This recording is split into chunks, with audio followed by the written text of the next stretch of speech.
Joining us all the way from, well, in Lagos here. I was previously in Uyo for the Super Eagles match, but he's back in Lagos now. Emmanuel Chibuzor, basketball aficionado. Thank you so much for joining us this evening on Game On, Emmanuel. It's absolutely wonderful having you on the show. So, team now just participation at the Under-18 Afrobasket, both in the men and women's, has been a bit, do I say shaky? Of course, you do know that the team arrived late and lost to Egypt. Everybody put that down to fatigue, but 2 consecutive wins on the bounce. They are looking good to probably go all the way. Yeah, Wale and Tony, great to be on the show with you guys, as usual. Right now, as we speak, Nigeria qualified for the quarterfinals, even though we finished as the best losers in that group. Yes, because after the final round of games that were played, it shows that Egypt are top of the table, Angola are second, while Nigeria are third. So Nigeria went into the best losers pool alongside Cameroon and Zambia. And on that premise, Nigeria finished 1 point ahead of Cameroon, who also advanced to the quarterfinals of this Under-18 championship right there. But of course, before the Egypt game, we played, Nigeria was top of the group. And after the game was played, Nigeria went down to third in the group, where they finished as one of the best losers. Now, the game today, they won the first quarter, second quarter, third quarter, and only lost the fourth quarter.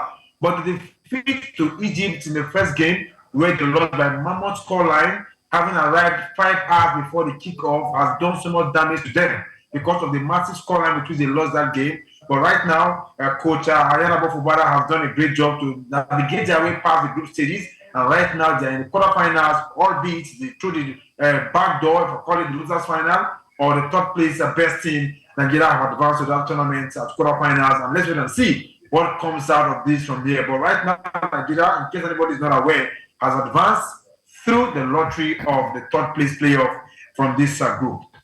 Well, Emmanuel, there's still the talk about the women's national team who are also competing at the Under-18 Afrobasket. We heard that the team has been decimated by influenza. That's the flu, for those who don't understand.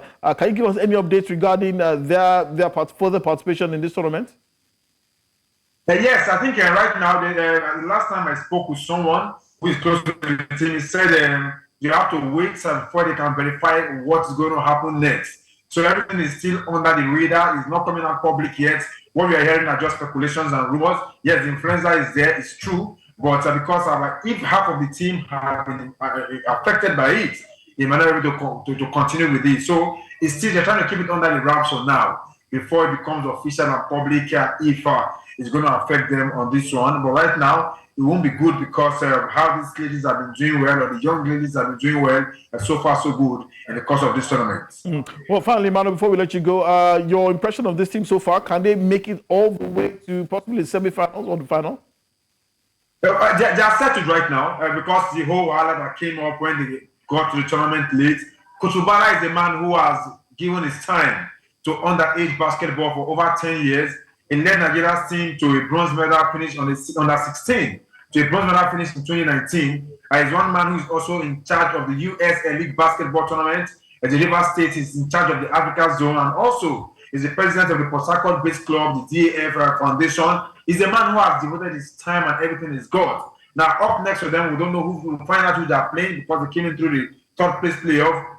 Because it's Coach Fubara, I'm expecting at least a semi-final appearance, maybe not the final. But I believe in his capability. He's still on the age tournament. They must not win it. We have that mentality of they must win it for us to deem it successful for them. But I believe in the capability of Coach Fubara and what they can do with this boy. So I'm giving them a waiver to get their way, navigate their way past the quarterfinals, and maybe semi-final might just be their last bus stop from my own estimation.